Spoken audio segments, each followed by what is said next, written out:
Good morning. Welcome to the SEAF model. I'm Jack Kosar. This is effective for October 21st, 2024. Let's get started. SEAF signals for this week. We retained financials and new additions for utilities and real estate, replacing tech and industrials. Tech and industrials does still remain favored, but due to really the continuous churn that we've been seeing in the market, we are rotating out of them this particular week, showing a little bit of weakness on technology and the trading week. It was a 0.06 reduction in net asset flows for the trading week. Broadly, what we're seeing here is we aren't seeing a lot of continuous trending in any of the particular sector spiders right now outside of financials. Financials is having some sustained success in terms of flows kind of hitting it over and over again.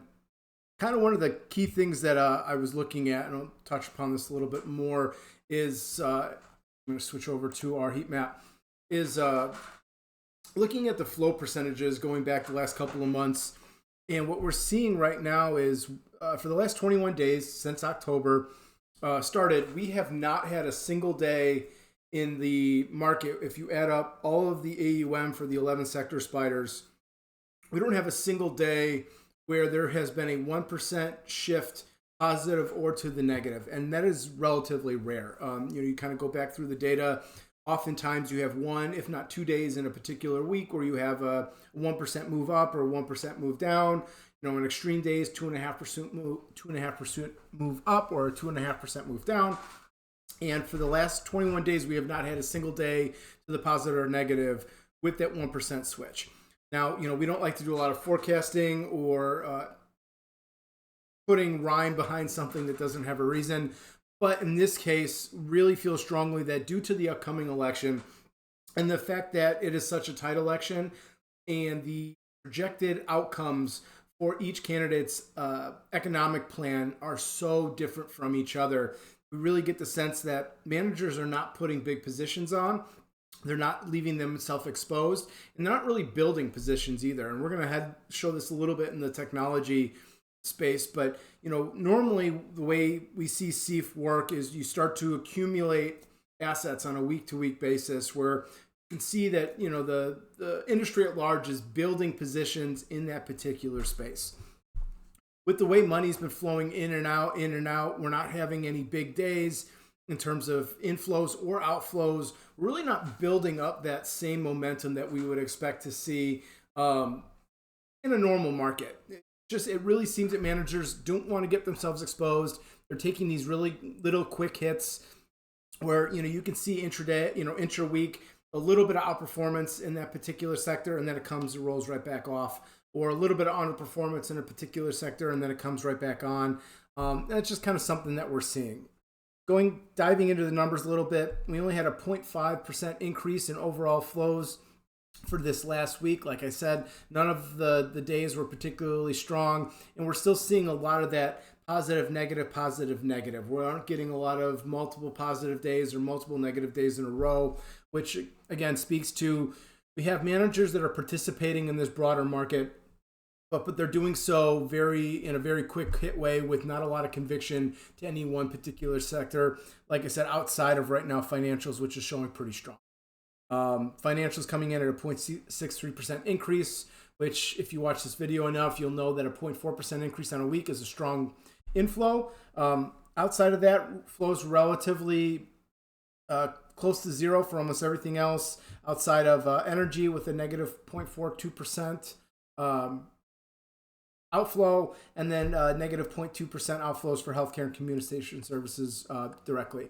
The other one, just to kind of keep an eye on, I know we just cycled out of industrials as a SEAF signal, but we are seeing that positive momentum we normally look for. I think it's a little bit, with it going from 7 to 4 to 3, that positive skew, a little bit less of a importance on this particular one, as again, the flows have been a little bit weak. We haven't been seeing really lack of accumulation in the tactical month or strategic quarter that really helped that momentum, really kind of getting whipsawed around a little bit by the trading week.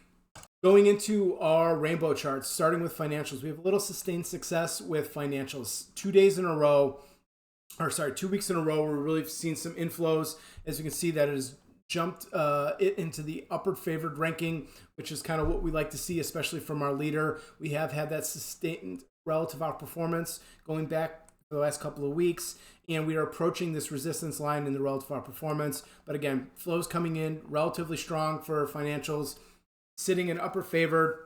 The next key is, can we sustain that for any long period of time?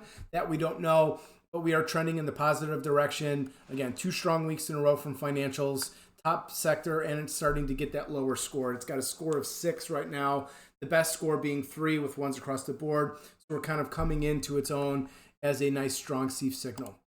Looking at utilities is 2. Is our second SEAF signal for this particular week.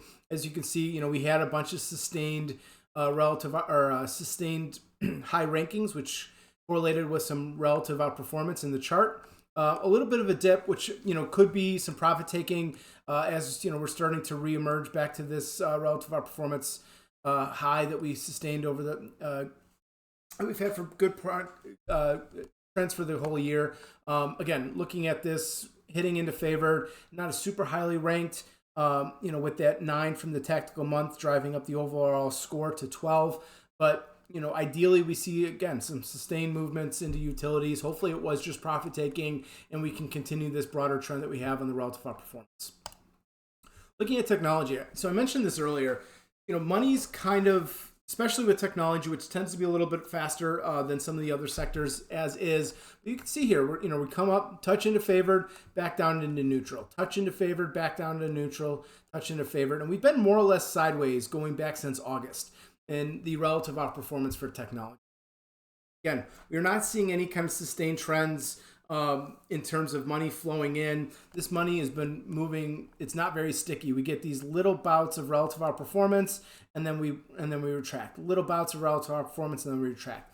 That money, they're taking quick hits. They're coming in, they're pushing money in, raising the price out, and then taking their profits. And we're seeing that consistently. We need to see technology sit in this upward favored ranking, kind of like we did back in May and June. That resulted in some really nice, strong, and sustained relative outperformance. That's kind of what we need to be looking for technology. I have a feeling a lot of this isn't going to be settled until after the election, when the broader investment community can be a lot more confident in the economic path forward, whether that be one side or the other.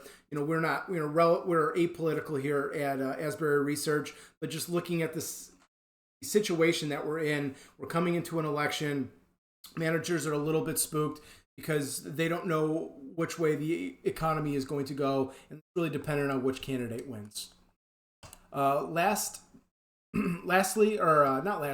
Looking next into industrials. Again, I mentioned industrial is positively skewed, heading from the 7 to 4 to 3. If you look at the scores and you break them down from quarterly to monthly to weekly, sitting in that favored ranking, but it's not a super high score, being held back a little bit by that strategic quarter at 7. But we are seeing some broader relative outperformance in industrials.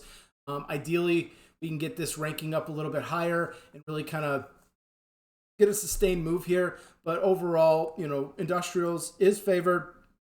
Not a SEAF signal, but is really part of that churn of the top 5 or 6 sectors that these little bets are getting taken off. We start getting this upward, and then we get an immediate pullback. So that's industrials. Last but actually least, communication services heading in the wrong direction. Is the worst ranked SEAF signal sector for this particular week, heading down into the avoid. And communication services has really been in a sideways pattern going back to April of this year. And as you can see here, we haven't really had, we have little bouts of relative high scores, a little bit of bouts of low scores, but really been sitting in the middle for communication services and currently heading in the wrong direction with this avoid. Similar pattern to we saw in July. So place to avoid right now is communication services. That is all I have for this week. I look forward to breaking down with the SEAF model with you all next week.